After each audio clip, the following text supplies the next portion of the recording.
ଆଜିର ଅନୁଚିନ୍ତା ସେ ଜୀବନର କିଛି ମୂଲ୍ୟ ହିଁ ନଥାଏ। ଯଦି ଅନ୍ୟର ଉପକାରରେ ନ ଆସେ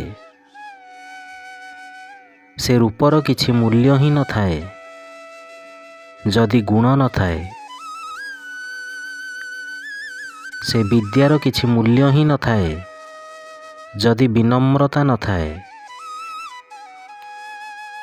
ସେ ଅସ୍ତ୍ରର କିଛି ମୂଲ୍ୟ ହିଁ ନଥାଏ। ଯଦି ମନରେ ସାହସ ନଥାଏ ସେ ଖାଦ୍ୟର କିଛି ମୂଲ୍ୟ ହିଁ ନଥାଏ। ଯଦି ସେ ଖାଦ୍ୟର କିଛି ମୂଲ୍ୟ ହିଁ ନଥାଏ। ଯଦି ପେଟରେ ଭୋକ ନଥାଏ ସେ ଧନର କିଛି ମୂଲ୍ୟ ହିଁ ନଥାଏ।